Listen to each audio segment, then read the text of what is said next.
Olá a todas e a todas, sejam muito bem-vindas a mais um capítulo do nosso livro Complexo de Perfeição. Hoje nós vamos iniciar o capítulo 7, que tem como título No Palco tem início o espetáculo. O meu nome é Jéssica Faia, eu sou psicóloga, sou especialista em relacionamentos e em saúde mental. Eu sou mestre pela Faculdade de Medicina da Universidade Federal de Juiz de Fora.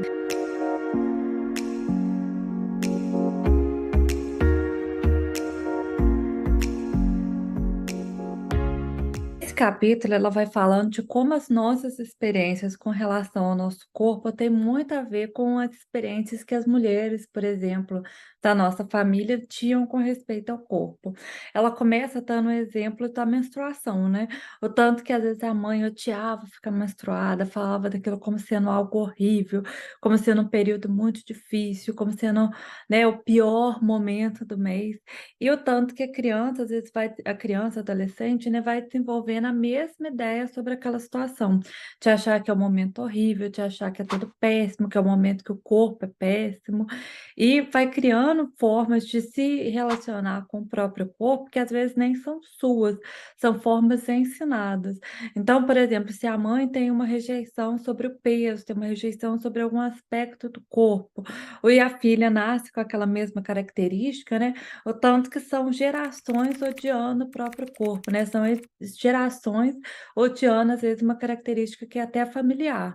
Para quem quer se aprofundar nisso, eu já fiz resumo de um livro que é A Ciranda das Mulheres Sábias. Vou deixar aqui também para vocês acompanharem. É um livro que ele não está disponível no YouTube, ele está disponível apenas para os participantes do Clube do Livro, mas vocês podem adquirir, acessar e ter todo o conteúdo que já está gravado e já está falando muito sobre isso, assim, sobre essa relação de gerações, né, de problemas que temos na nossa família, problemas que são cultivados por gerações. É um livro muito interessante que eu super recomendo para que vocês leiam. E óbvio, né, não é só a mãe que dá essa ideia negativa sobre o próprio corpo. Lembra que isso é até um produto cultural, né, um produto da nossa sociedade. O tanto que se coloca um estereótipo de um corpo perfeito que ninguém tem, né? Nem aquela modelo da revista não se identifica com o corpo dela na fotografia, que tem a luz perfeita, tem a edição perfeita, né? É um corpo que às vezes até a dona daquele corpo não se reconhece depois da foto ser tão editada, né? Então isso cria para nós uma imagem que é impossível de ser alcançada, né? Uma beleza que é inexistente, que é irreal.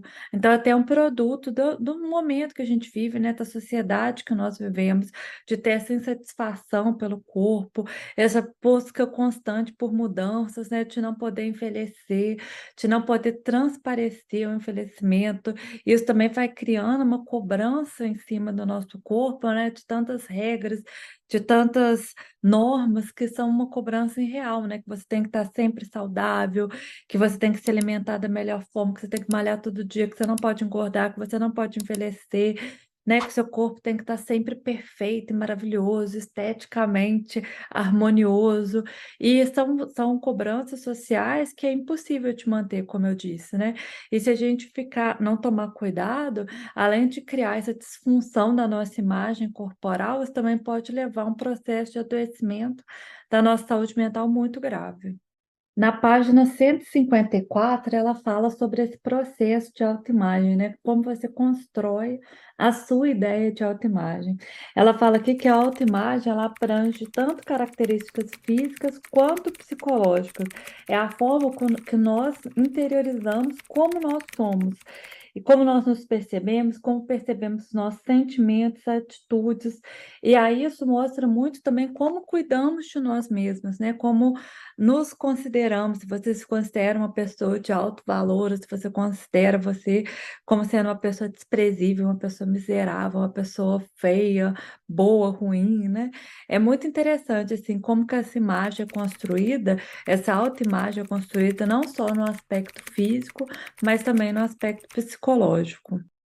E para quem quer entender, quer estudar um pouquinho sobre psicanálise, na página 157 ele vai falando a explicação do Freud sobre isso, né, sobre o complexo de castração, que tem uma teoria, né, que as mulheres teriam essa necessidade se compensar pelo fato de não ter o órgão sexual masculino. É uma teoria, assim, que eu não vou entrar nela para explicar, mas é uma teoria que todos nós, psicólogos, aprendemos na faculdade, uma teoria muito interessante, quando você lê, entende, né? Então, antes da pessoa criticar a teoria de castração ou a psicanálise em si, eu recomendo que vocês leiam, que entendam, porque tem muito sentido, né, nessa teoria do Freud, então, vai ser interessante que a pessoa avalie. É uma outra abordagem, né? A psicanálise é uma abordagem que eu gosto, que eu estudo, mas não é uma abordagem que eu pratico na minha prática clínica, né? Eu tenho todos os livros do Freud, eu gosto bastante de ler, foi até muito importante para minha formação enquanto psicóloga, mas não é a abordagem que eu utilizo nos atendimentos. Então, eu não vou entrar para explicar essa teoria, mas eu recomendo que vocês leiam, está na página 157 e vai explicando também, né, o que que o Freud pensou sobre isso. E também, quem quiser ir direto na fonte, eu recomendo que vocês leiam o livro do Freud, que ele explica melhor, né? Ele que criou a teoria, ele explica com muito mais propriedade a teoria da castração. Uma outra parte que também me chamou muita atenção está na página 158, que fala assim: aprenda a obter atenção através da sua aparência. Não será tão difícil aceitar a falta de atenção que você recebe de todo o resto. Então, já viu quando as pessoas te elogiam só pela sua aparência? Te falam assim: nossa, como é que você é bonita, como você está elegante, como que você emagreceu, como seu corpo está ótimo, né? E aí, esses elogios, essa atenção pela aparência, ela é legal, é interessante, ok. Mas, por exemplo, se você quer ser elogiada pelo seu trabalho, a pessoa te elogiar na sua aparência não faz diferença nenhuma, não te engrandece em nada, né? Não te ajuda em nada, não te auxilia em nada. Então, é interessante que a gente também avalie, né? Se eu estou buscando esse reconhecimento pela minha aparência, né? Isso eu vejo muito, por exemplo, em fotos, Instagram, né? Às vezes aquela foto muito sexualizada, aquela foto que valoriza muito algum aspecto do corpo para chamar atenção para aquele aspecto, para ter muito elogio sobre o corpo. Se eu estou procurando muito elogio sobre o meu corpo, qual outra parte de mim que não está sendo elogiada? Qual outra parte de mim que não está sendo notada? E é algo até para se analisar individualmente, né? Por que que eu preciso tanto desse reconhecimento sobre o meu corpo e não desse reconhecimento sobre a minha personalidade, sobre as minhas conquistas, sobre a minha realização profissional, sobre aspectos de competência profissional? Isso chama muita atenção, né? Quando eu preciso dessa valorização e desse reconhecimento apenas no meu aspecto físico e não em mim como um todo, né? E não na pessoa completa que você é. O corpo é muito importante, né? O corpo é um instrumento, então é importante que você se alimente de forma saudável, que você faça exercícios físicos, que você cuide mesmo do seu corpo com amor e carinho, mas também é preciso que eu tenha esse equilíbrio, né? Se eu supervalorizo meu corpo e esqueço das minhas competências intelectuais, da minha personalidade, das minhas características, né? Por que que eu estou supervalorizando uma coisa em detrimento da outra? Eu posso valorizar o meu corpo, cuidar e amar o meu corpo, mas eu também posso demonstrar características da minha personalidade, minhas competências profissionais, isso também pode se destacar, né? Não precisa ser exclusivamente ou apenas o corpo. Então, chama até atenção, né? Quando você quer chamar, né, muita atenção só para aspectos físicos, quais outros aspectos de você que não estão recebendo elogios ou que nem estão sendo notados? Tem uma outra parte que ela fala aqui, está na 159, que também me chama muita atenção, né? Ela fala assim que é triste e totalmente contrastante, né? O tanto que às vezes essa mulher gasta tanta energia para se concentrar no corpo, para que esse corpo seja objeto de admiração, mas que ela mesma tem pouco contato com esse corpo. E ele também tem uma explicação para isso, né? Que às vezes seria essa falta de afeto inicial, que eu até recomendo que vocês leiam essa página para entender melhor o que eu estou falando. E é muito interessante a gente olhar porque esse excesso de cuidado com o corpo, que o outro que valida o meu corpo, né? O outro, através da admiração e do olhar do outro, que esse corpo passa a ser importante, que esse corpo passa a ser bonito, né? Mas que às vezes a própria pessoa sempre fica naquela insatisfação, né? Às vezes tem essas musas fitness, né, que você olha e você fala assim, assim, nossa, que corpo perfeito, né? Que lindo, malhado, como ela cuida tão bem do corpo. E quando você vai conversar com a pessoa, ela fala assim, nossa, mas isso daqui eu não gosto, isso aqui não sei o quê, isso aqui eu tô insatisfeita, isso aqui eu não sou feliz. Ela tá sempre numa inconstância, né? Sempre num vazio, numa insatisfação muito, muito grande. Não são todas, lógico que não, né? Igual eu disse, eu acho que é muito importante que nós cuidemos do nosso corpo é instrumento, então é importante que você se alimente de forma saudável, que você faça exercício físico, que você cuide mesmo se você está insatisfeita com alguma característica física, né? Se quiser fazer uma cirurgia, quiser se cuidar, não vejo problema nenhum nisso. O ponto que está sendo abordado aqui no livro é esse excesso de insatisfação. Então, como se não chegasse em algum momento que a pessoa estivesse satisfeita, mesmo que o corpo dela seja aquele corpo que é objeto de admiração, ela mesma não tem contato com esse corpo, né? Ela mesma está sempre na insatisfação desse corpo. Então, é legal observar e analisar, né? E isso pode ser tanto para uma pessoa que tem um corpo, igual eu disse, né? Um corpo admirável, um corpo que nesse momento histórico, né, é um corpo super valorizado, é um corpo que atende aos estereótipos, e tanto também como alguém que está fora dos padrões de estereótipos desse momento, né?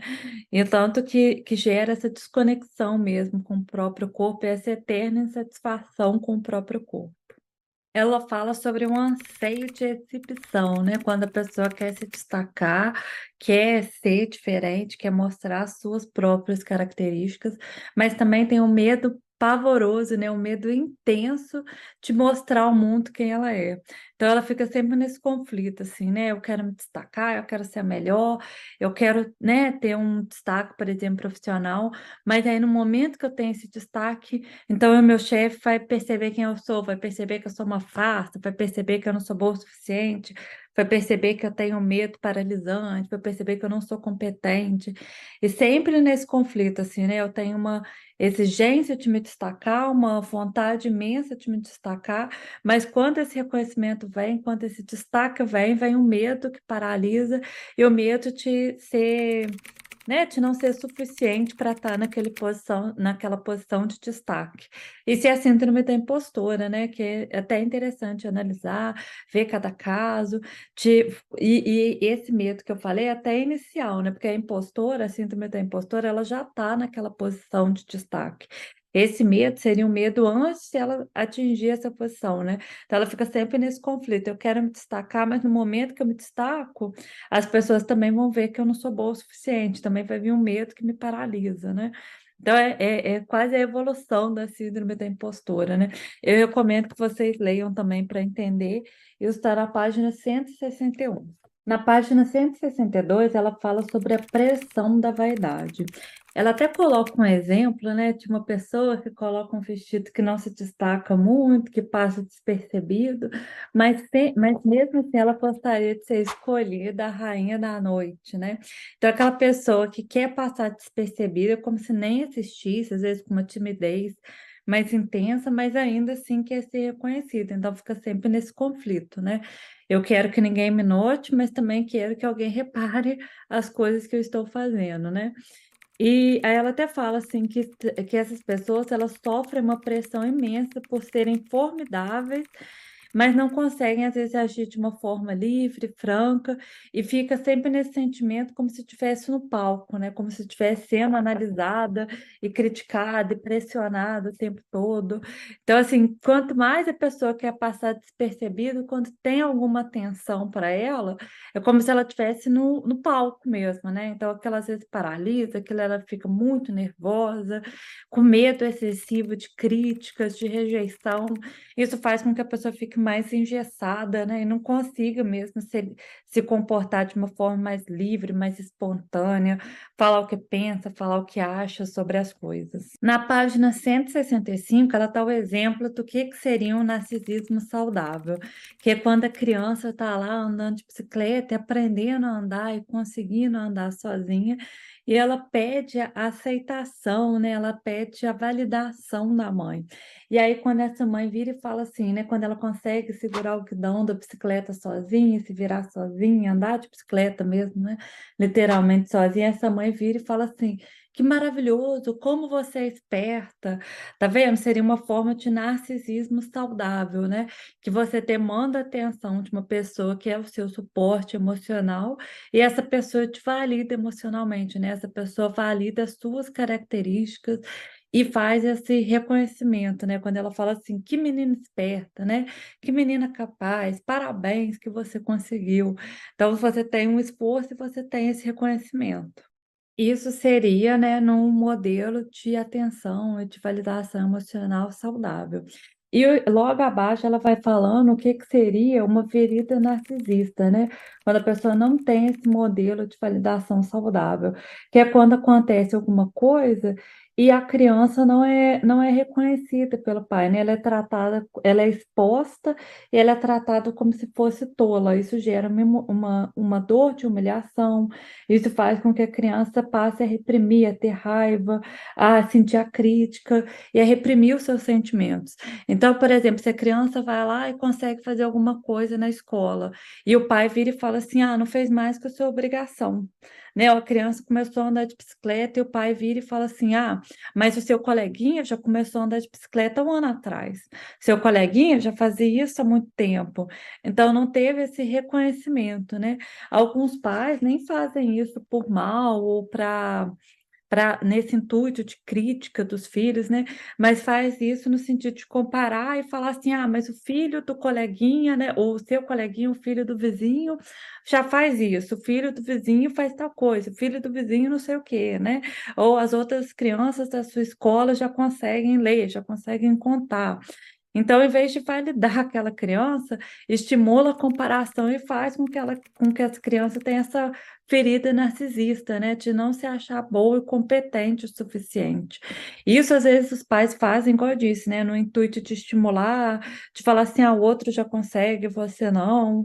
Mas, assim, a ideia de estimular talvez seja um tiro que saia pela culatra, né? Um tiro que não tenha esse efeito de motivação para a criança. Pelo contrário, assim, isso é mais humilhante, e isso talvez seja até um comentário mais devastador para a autoestima. Em vez de pegar e falar assim, ah, tá vendo, o filho da vizinha consegue, você não, porque você não é bom o suficiente. Como o filho da vizinha, você pode fazer essa comparação num estilo mais saudável, né? Ah, tá vendo? Olha, vocês têm a mesma idade, provavelmente você também consegue. Vamos tentar juntas, né? Vamos fazer isso juntas. Eu entendo que você também é capaz de fazer isso. Então, fazer essa comparação no estilo, no sentido de estimulação, como se essa pessoa pudesse ser uma inspiração, né? Então, com certeza você também consegue andar de bicicleta, né? Se vocês têm o mesmo tamanho, com certeza você também é capaz.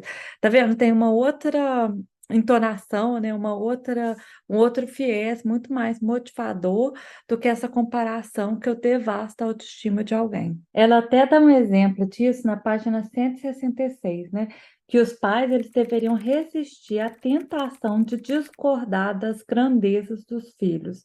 Então, ela fala que, por exemplo, de uma filha que tem o sonho de morar em Nova York, numa cobertura, e aí a mãe vai e lembra assim, mas poxa, você não consegue nem na esquina comprar leite aqui no vilarejo que a gente mora, né? Então, como é que você vai morar numa cobertura em Nova York? Então, tá vendo? Quando o pai ou a mãe tem essa postura de desestimular e de jogar a criança para baixo mesmo, né? De falar assim, ah, mas você não consegue nem fazer isso, como é que você vai conseguir realizar esse sonho que é muito maior, né? Então, isso assim, é como se você realmente tirasse a possibilidade daquela criança de sonhar. Ela até fala aqui que a criança ela não precisa ter o pé no chão o tempo todo, né? Deixa a menina voar, deixa ela simplesmente ser criança e sonhar com as possibilidades que ela tenha na vida, né? Você não precisa falar assim, ah, mas você nunca fez isso, você nunca foi até na esquina sozinha, com certeza você não vai morar em Nova York quando você for adulta, né? Então, eu não preciso pegar e colocar essa impossibilidade, esse medo na criança, né? E isso, por exemplo, eu já vi nos atendimentos, né? Já vi isso até na vida mesmo, o tanto que às vezes os pais têm tem essa fala, assim, refletida, sem pensar, muito mais refletida, assim, na própria realidade, nas suas incapacidades. Então, assim, se eu não fui capaz de fazer uma viagem internacional, se eu não fui capaz de fazer uma faculdade, se eu não fui capaz de fazer tal coisa, então tem a tendência a projetar a sua incapacidade no filho, né? Ah, se nós não temos dinheiro para fazer isso, ou nós não temos medo de fazer aquilo, né? Só que esquece, assim, que as minhas incapacidades não são as incapacidades do meu filho, né? Se eu não fui capaz de fazer aquilo na minha vida até esse momento, primeiro que não significa que eu nunca mais vou ser capaz de fazer alguma coisa, né? E segundo, que isso é a minha história, a minha realidade, é a minha vida, e não a vida do meu filho. Então, tome muito cuidado nesses comentários, esses comentários que têm o intuito, assim, de podar mesmo as asas do seu filho, né? Refletido na sua realidade, porque se aquilo não foi possível para você até aquele momento, isso não significa que seu filho ou sua filha não possa sonhar com essa possibilidade. É lógico, né? Quando você vai analisar a história de vida desses pais, foi exatamente a forma com que eles foram tratados, né? Foi exatamente a forma com que eles foram ensinados. Então, eles foram ensinados a enxergar sempre a limitação e eles têm a tendência a ensinar os filhos a agir da mesma forma. Caso você se identifique com alguma coisa que eu falei nesse vídeo, procure investigar na sua história da onde que veio esse sentimento de autodesprezo, de não satisfação com o seu corpo, com a sua carreira, né? De uma forma mais geral, assim, essa visão mais crítica. Se isso veio dos seus pais, da onde que, né? Como isso começou, essa sensação mesmo de autodesprezo, de não ser boa o suficiente, de não ser capaz, de não ser competente. A partir desse momento que você identifica esse início, você pode trabalhar agora de desenvolver formas de ter um amor próprio mais seguro, mais estabelecido, conseguir identificar o seu progresso, as suas realizações, não ficar tanto se comparando com outras pessoas, com outras mulheres, começar a ver aquela balança que eu falei, né? Se eu preocupo excessivamente com o meu corpo e não com o resto, eu quero só receber esses elogios excessivos com relação ao meu corpo e não analisar esse resto, por que que eu estou nesse desequilíbrio, né? Porque o corpo é importante, mas eu não sou só um corpo, né? Eu sou todo um resto, né? Eu sou um ser complexo, então eu preciso analisar também, porque às vezes eu estou sempre nesse desequilíbrio, nessa insatisfação, né? Nessa disfunção da própria imagem corporal. Caso tenha ficado alguma dúvida, caso vocês queiram se aprofundar em algum tema, pode me escrever, me manda mensagem. Eu terei o maior prazer de a gente discutir algum aspecto. Não esqueça de deixar esse like e compartilhar esse vídeo com outras mulheres.